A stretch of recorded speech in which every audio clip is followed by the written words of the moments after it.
I joined the Marine Corps at 17 years old and I was hell-bent on being a helicopter door gunner, and unfortunately on my last deployment to Afghanistan my helicopter went down, and as a result of that I've had a left leg above the knee amputation, I've had damage to my spine, both cervical and lumbar, both arms, I had severe facial trauma and a traumatic brain injury that required me to do 2 years of speech therapy, 2 years of cognitive therapy, vestibular, occupational, and mental health, even more importantly.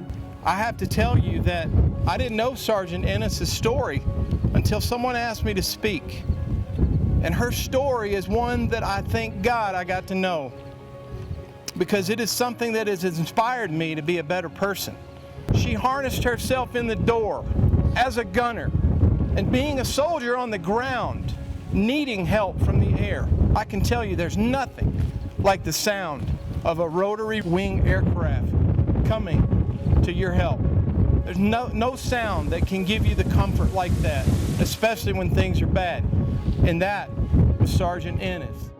Of all the things that she's done, this is what she said: there's nothing I would have rather done than signed up to serve my country. And this is why, while she stood on a leg that wasn't her own, she said, I'd do it all over again. I would lay down my life for the man or the woman to my left or right. And that is a hero. In a world of chaos, in my specific world of chaos, it's nice to know that I'm finally going to be coming home to a place of peace.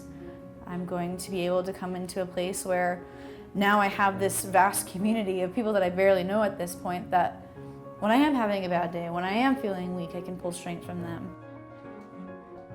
When I found out they were giving her this house, it just felt like she could really be independent. She could live at home, independent by herself, and be able to do the daily functions of life. Like, she didn't have to worry about being able to have access to the microwave and all of the things that are handicap accessible, taking a shower, and things that we take for granted. One of the biggest things, people often think that a house is just a house, but especially for somebody like me, it's the framework for the rest of your life. It's the framework for your future. It's the ability or the opportunity for me to have a normal career, for me to have the independence, and even more so just to have the future that I thought I was going to have when I was a little kid. Thank you, York Heating and Air Conditioning, for helping me keep me and my house cool.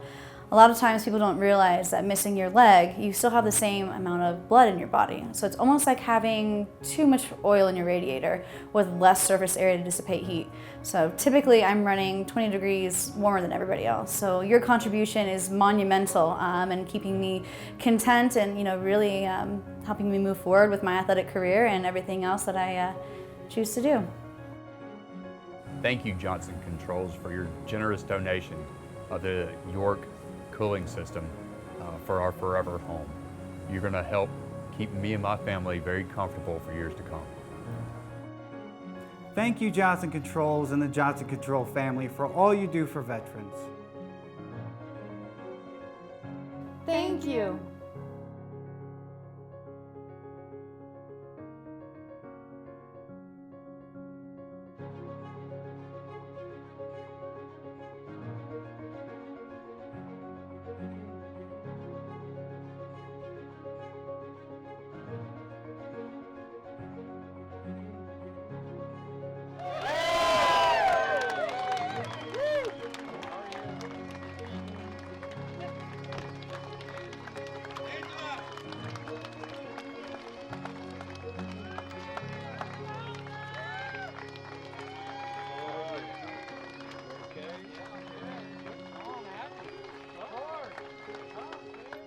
Thank you, York. For all the heating and air conditionings that you've put in my home and other veterans like myself. We appreciate it. Thank you.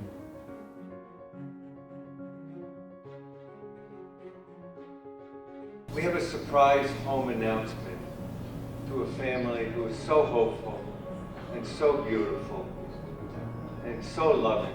There was a veteran here that was injured, that served our country so valiantly, and and his return home had suffered so much.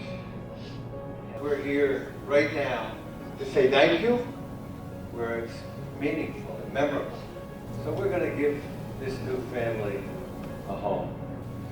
And Viviana, the home you're hoping for in Royal Gardens, Florida, I want you to know it's yours.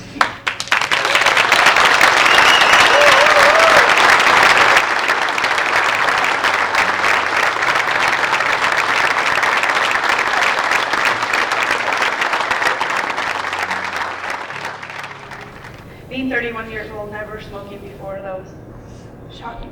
When he came back, they told us that the only two options were to have a brutal surgery that would remove his voice box and his tongue and make him feed through a tube in his stomach, not being able to speak or eat ever again. The other choice was to do radiation and chemotherapy. That would only buy us time. We, of course, chose to do the chemotherapy and the radiation, and that nearly killed him, only to have the treatment fail, and we ended up having to do the surgery anyway. So the reason why you have to wait a minute is because he had to type on his phone what he wanted me to tell you, because he no longer has a voice. For the first time since losing my ability to speak, I'm grateful, because no words that I could muster will be able to convey the gratitude we're experiencing right now.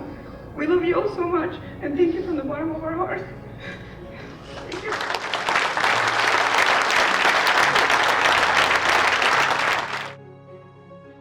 Thank you, York Heating and Air Conditioning. We're very thankful for everything that you do and for helping us get our dream home.